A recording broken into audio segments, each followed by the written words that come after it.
സാമൂഹിക പ്രവർത്തക പി ഗീത നമുക്കൊപ്പം ചേരുന്നുണ്ട്. ശ്രീമതി ഗീത, ഏറെ നമ്മളൊക്കെ ഞെട്ടിയെ കേട്ടൊരു വാർത്തയാണ് ഇന്ന്.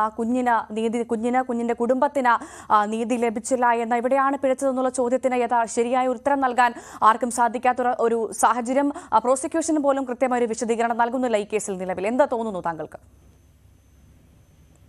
കേരളത്തെ സംബന്ധിച്ചിടത്തോളം ഇതൊരു അത്ഭുതകരമായിട്ടുള്ള വിജയമായിട്ട് എനിക്ക് തോന്നുന്നില്ല. കാരണം നമ്മൾ വാളയാറ് കണ്ടതാണ്. ഇപ്പൊ നമുക്കൊരു പ്രതീക്ഷാ നിർഭരമായ വിധി എന്ന് പറയുന്നത് ആലുവയിൽ അന്യസംസ്ഥാന തൊഴിലാളിക്കെതിരായിട്ടുണ്ടായിട്ടുള്ള വിധി മാത്രമായിരുന്നു. ഇപ്പൊ അല്ല, ആലുവയിലെ ആ വിധി കേട്ട ആളുകൾ അത്തരത്തിലൊരു സമാന വിധി ഉണ്ടാകും, അല്ലെങ്കിൽ ആ കുഞ്ഞിന്റെ കുടുംബത്തിന് നീതി ലഭിക്കും എന്നു കരുതി തന്നെയാണ് കോടതിയിലേക്ക് എത്തിയത്. പക്ഷെ അവിടെ സംഭവിച്ചത് തീർത്തും അപ്രതീക്ഷിതമായിരുന്നു. ഞാൻ ആ സ്ഥലത്ത് പോയതാണ് ആ സന്ദർഭത്തില്.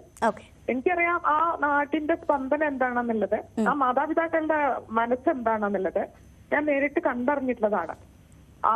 ആ പറയുന്ന കുറ്റാരോപിതരായിട്ടുള്ള ആളെ കയ്യിൽ കിട്ടിയാൽ കൊല്ലും എന്നുള്ളൊരു അവസ്ഥയിലാണ് ആ നാട്ടുകാരന്ന് ഉണ്ടായിരുന്നത്. ഇപ്പോ അറ്റ് പ്രസന്റ് എന്താണ് എന്നുള്ളത് എനിക്കറിയില്ല. അവർക്കും ബോധ്യപ്പെട്ടുവോ ഇയാളല്ല പ്രതി എന്നുള്ള കാര്യം എനിക്ക് വിശ്വസിക്കാൻ കഴിയില്ല. അതെന്തായാലും തീർച്ചയായിട്ടും അവർക്ക് അച്ഛനും അമ്മയെങ്കിലും ഇത് തന്നെയാണ് പ്രതി എന്ന് വിശ്വസിക്കുന്നുണ്ടാവും എന്നാണ് ഞാൻ വിചാരിക്കുന്നത്. കാരണം അത്ര സമർത്ഥമായിട്ടാണ് ആ കുട്ടിയെ, ഞാൻ ആ അടച്ചിട്ട മുറി കണ്ടതാണ്, ആ വീട്ടുകാര്, ഈ കുറ്റാരോപിതനും വീട്ടുകാരും അപ്പോഴേക്കും അവിടെ ഈ ഒരു സംഭവം വന്നപ്പോഴേക്കും ആ കുറ്റാരോപിതന്റെ വീട്ടുകാരന്റെ അവിടെ നിന്ന് സ്ഥലം മാറിപ്പോയിരുന്നു ഇയാൾ അറസ്റ്റ് ചെയ്യപ്പെട്ടതോട് കൂടിയിട്ട്. ആദ്യം ഷോള് കുടുങ്ങി മരിച്ചു എന്ന് പറഞ്ഞിട്ടുള്ള പോലീസിന് തന്നെയാണ് പോലീസ് തന്നെയാണ് പറഞ്ഞത് ഇതാണ് കുറ്റക്കാരൻ എന്നുള്ളത്. അങ്ങനെ പോലീസ് തന്നെ ചൂണ്ടിക്കാണിച്ചു കൊടുത്തിട്ടുള്ള കുറ്റക്കാരന്റെ നേരെയാണ് ഇപ്പൊ പ്രോസിക്യൂഷന്റെ ഭാഗം വന്നിട്ടുള്ളത്. കുറ്റപത്രത്തിന്റെ അടിസ്ഥാനത്തിൽ, വാദത്തിന്റെ അടിസ്ഥാനത്തിൽ, വിചാരണയുടെ അടിസ്ഥാനത്തിലൊക്കെ വന്നിട്ടുള്ളത്. ഒരു സാക്ഷി വിചാരണയുടെ ഘട്ടങ്ങളിൽ ഈ അവസാന ഘട്ടത്തിൽ വെച്ചിട്ട് എന്തുകൊണ്ടാണ് ജഡ്ജ് മാറിയത് എന്നുള്ളത് മാധ്യമ പ്രവർത്തകർ അന്വേഷിക്കൂ. അവിടെ അതുവരെ കേട്ടിരുന്ന ഒരു ജഡ്ജല്ല ഇപ്പോൾ അവസാന ഘട്ടത്തിൽ വാദം കേട്ടത്. അപ്പോ ഈ പ്രോസിക്യൂഷൻ എന്താണ് സംഭവിച്ചത് എനിക്ക് മനസ്സിലായിട്ടില്ല, എന്താണ് സംഭവിച്ചിട്ടുള്ളത് എന്നുള്ളത്. ഒരു പഴുതുമില്ലാത്ത കുറ്റപത്രം എന്നുള്ളതാണ് അന്വേഷണ ചുമതലയുള്ള പിന്നെ സുനിൽ കുമാറിനെ പോലെ നല്ല ട്രാക്ക് റെക്കോർഡുള്ള ഒരു പോലീസാണ് ആ കേസ് അന്വേഷിച്ചതെന്ന് ഞാൻ മനസ്സിലാക്കുന്നു. സുനിൽ കുമാറാണ്. ക്രൂരമായാണ് ആ കുഞ്ഞ് കൊല ചെയ്യപ്പെട്ടതെന്നൊക്കെ കൃത്യമായി കോടതിയിലും തെളിഞ്ഞതാണ്. കോടതി അത് അംഗീകരിച്ചതുമാണ്. പക്ഷേ പ്രതി എവിടെ, യഥാർത്ഥ പ്രതി എവിടെ എന്നുള്ള ചോദ്യത്തിനാണ് നമ്മൾക്ക് ഇപ്പോൾ ഉത്തരമില്ലാതിരിക്കുന്നത്. യഥാർത്ഥ പ്രതി എവിടെയെന്ന് ചോദിച്ചു കഴിഞ്ഞാൽ ഇയാളല്ല പ്രതി എന്ന് പറയുമ്പോ വീണ്ടും അന്വേഷണത്തിൽ ഉത്തരവിടേണ്ടിയല്ലേ? അതെ, ഇയാള് കുറ്റക്കാരനല്ലെങ്കിൽ ഇയാളെ ഇത്രകാലം അറസ്റ്റ് ചെയ്തിട്ടുള്ള പോലീസ് കുറ്റക്കാരല്ലേ? തീർച്ചയായും. താങ്കൾ ആ സമയത്ത് അവിടെ ഉണ്ടായിരുന്നു എന്ന് പറഞ്ഞു.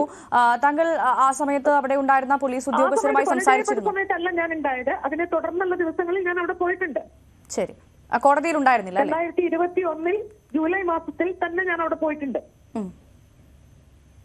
അല്ല, ഇന്ന് വിധി കേൾക്കാൻ താങ്കൾ കോടതിയിൽ ഉണ്ടായിരുന്നു? ചൂടാറുന്നതിന് മുമ്പ് ഞാൻ അവിടെ എത്തിയിട്ടുണ്ട്. കാരണം അവിടുത്തെ ജനങ്ങൾ മുഴുവൻ ഈ പയ്യനെതിരായിരുന്നു. അവര് പറഞ്ഞിട്ടുള്ള വാർത്തകൾ അനുസരിച്ച് അവരൊരുപക്ഷെ പോലീസിന്റെ ഭാഷ്യമാണോ പറഞ്ഞത് എന്ന് എനിക്ക് അറിഞ്ഞുകൂടാ. തീർച്ചയായിട്ടും അച്ഛനും അമ്മയെങ്കിലും അതാവില്ല പറഞ്ഞത് എന്ന് ഞാൻ ഇപ്പോഴും വിശ്വസിക്കുന്നുണ്ട്. ഇത് എങ്ങനെയാണ് ഒരു സംവിധാനം മുഴുവൻ ഇത്തരം ഒരു കേസിൽ ഒരു പാവപ്പെട്ട പെൺകുട്ടിക്ക് എതിരായിട്ട് നിൽക്കുന്നത് എന്നുള്ളത് നമ്മൾ അത്ഭുതത്തോടു കൂടി കാണേണ്ടുന്ന ഒരു കാര്യമാണ് എന്ന് ഞാൻ വിചാരിക്കുന്നു. എത്ര പാട്രിയാർക്കലാണ് ഈ സംവിധാനം. ഈ സംഭവം ഇപ്പോൾ കേരളത്തിലല്ല, മറ്റേതെങ്കിലും ഉത്തരേന്ത്യൻ സംസ്ഥാനങ്ങളിലായിരുന്നു നടന്നിരുന്നത് എങ്കിൽ ഇവിടെ എത്രയോ മെഴുകുതിരികൾ കത്തിക്കപ്പെടുമായിരുന്നല്ലോ. ഇപ്പൊ എന്ത് പറ്റി? ഇത് അതേപോലെ തന്നെയുള്ള ഒരു പക്ഷെ അതിനേക്കാൾ ക്രൂരമായിട്ടുള്ളൊരു കൊലപാതകമല്ലേ? ഒരു പെൺകുട്ടി വേദനിച്ച് അമ്മയോട് പറയും എന്ന് പറഞ്ഞ് വേദനിച്ച് നിലവിളിച്ചപ്പോ പൊത്തി പിടിച്ചിട്ട് പീഡിപ്പിച്ച് കൊന്ന് കെട്ടിത്തൂക്കിയിട്ടുള്ള ഒരു സംഭവം എന്ന് പറഞ്ഞാല് അതില് പ്രതിയല്ല ഇതുവരെ അറസ്റ്റ് ചെയ്യപ്പെട്ടിട്ടുള്ള ആളെന്ന് പറഞ്ഞാൽ ഇനി പ്രതിയെ കാണിച്ചു തരട്ടെ പറഞ്ഞ ആൾക്കാര്. അതെ, തീർച്ചയായും കേരളം ചോദിക്കുന്നതും അതാണ്. അങ്ങനെയാണെങ്കിൽ പ്രതി അർജുൻ അല്ല എങ്കിൽ യഥാർത്ഥ പ്രതി എവിടെ എന്നുള്ളൊരു ചോദ്യം തന്നെയാണ് ചോദിക്കുന്നത്. ശ്രീമതി ഗീത, ഞാൻ ചോദിക്കുന്നത്, താങ്കൾ ആ കുടുംബത്തിനൊപ്പം, ആ കുടുംബത്തിന്റെ വേദന നേരിട്ട് കണ്ട ഒരാളാണ്, അവരെ ചേർത്ത് പിടിച്ച ഒരാളാണ്. ഇനി അപ്പീലുമായി മുന്നോട്ട് പോകാൻ തന്നെയാണോ കുടുംബത്തിന് തീരുമാനം? താങ്കൾ ഈ വിധിക്ക് ശേഷം ആ കുടുംബാംഗങ്ങളെ കണ്ടിരുന്നു? അച്ഛനെയും അമ്മയും കണ്ടിരുന്നു? ഞാൻ കണ്ടിട്ടില്ല. ഞാൻ മലപ്പുറത്ത് കിടക്കുന്ന ആളാണ്, അവര് വണ്ടിപ്പെരിയാറുള്ള ആളാണ്. ഞാൻ ഈ മാധ്യമങ്ങളിലൂടെ തന്നെയാണ് വാർത്ത അറിയുന്നത്. ഇന്ന് വന്നാലേ ഉള്ളൂ വിധി. ജഡ്ജ്മെന്റ് പോലും പുറത്ത് മുഴുവനായിട്ട് വന്നോ എന്ന് എനിക്ക് സംശയമാണ്.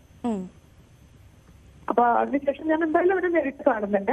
എന്തായാലും അവരെന്ത് സമീപനം എടുക്കുമോ അതിന്റെ കൂടെ നിൽക്കാൻ തന്നെയാണ് എന്റെ തീരുമാനം. തീർച്ചയായും. അതായത് പ്രോസിക്യൂഷന് പിഴച്ചു എന്ന് തന്നെയാണോ താങ്കളും കരുതുന്നത്? പ്രോസിക്യൂഷന് പിഴച്ചു ഇല്ലയെന്ന് ഞാൻ എങ്ങനെ പറയാൻ പറ്റും? കാരണം കുറ്റപത്രം കുറ്റമറ്റതായിരുന്നു എന്ന് ഒരു നല്ല ട്രാക്ക് റെക്കോർഡുള്ള ഒരു പോലീസ് ഓഫീസർ അത്ര കൃത്യമായിട്ട് ഉറപ്പിച്ചു പറയുന്നു. അതുവരെ വാദം കേട്ടിട്ടുള്ള ജഡ്ജ് ഇത് മുഴുവൻ വളരെ വളരെ ക്ഷമാപൂർവം ഇതിന്റെ മുഴുവൻ വിചാരണയും നടത്തിയിട്ടുള്ള ജഡ്ജ് അവസാന ഘട്ടത്തിൽ എങ്ങനെയാണ് സ്ഥലം മാറിപ്പോകുന്നത്? ഇത്തരം ചോദ്യങ്ങളൊക്കെ ഉന്നയിക്കപ്പെടേണ്ടതില്ലേ? തീർച്ചയായും.